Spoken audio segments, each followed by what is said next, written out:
And here's your starter file for the newsletter prototype. This is going to have two columns, a narrow column on the left and a wider column on the right. And I've populated the narrow column with some photos and the wider column with some text. And the blue highlighted area is actually the web browser size. So right now we're seeing the whole newsletter because I have unchecked clipped content over on the properties panel.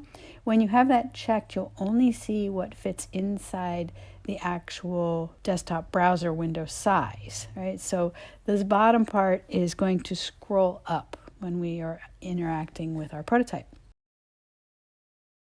And before we go to prototyping our wires, I'm going to add a little bit of effects here. So I'm going to put a drop shadow on these small boxes on the left column to kind of make them stand out a little more. So these are sort of like the teasers for other pages in the website to get you interested.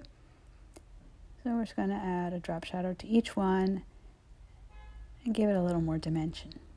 Okay, and at the top, we need some menu items so we can populate that. So when I type right now, nothing happens. And that's because I've grouped everything at the top. So just go over to your layers and grab the item you just typed and slide it up into that group so that it's visible. And then I can option drag to create more navigation elements at the top and change their words. And then I'm going to create this pop-up overlay thing with a subscription box, and I'm going to option drag and make another copy of it.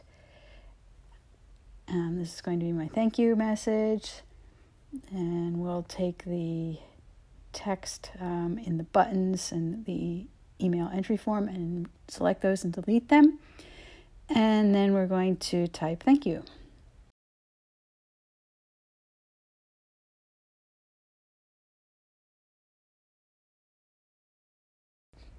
And I'll use the branding colors, and I'm also going to put an X on that window so we can close out of it. And if you've forgotten how to do that, you can review the earlier prototype tutorials to see how to create your own X close box. So the navigation bar that's at the top, I told you was a group. I've also checked the box for fixed position when scrolling. So I'm going to uncheck that. We're going to see what happens when we preview our prototype.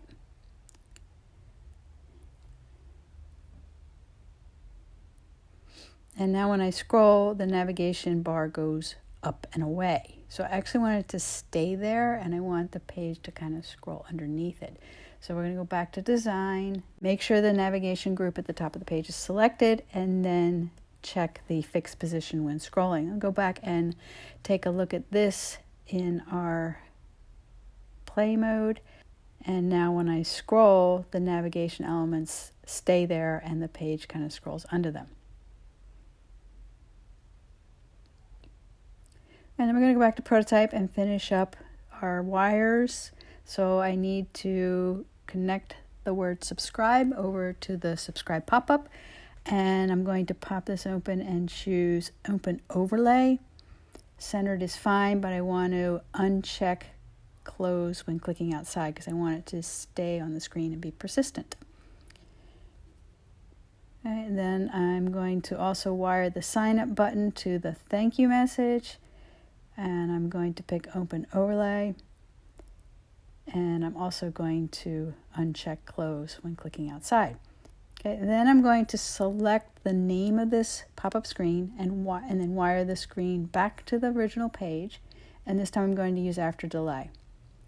I'm going to change it to 2 seconds, which is 2000 milliseconds, and that's good. Okay, so there's no interaction on that page. It's just going to automatically happen after 2 seconds. So go back and play your prototype. Okay, we're still able to scroll under the navigation bar at the top. If we tap subscribe, we see our pop-up. When we tap sign up, it's going to go to thank you. And then after 2 seconds, it's going to disappear. Okay, without touching anything else.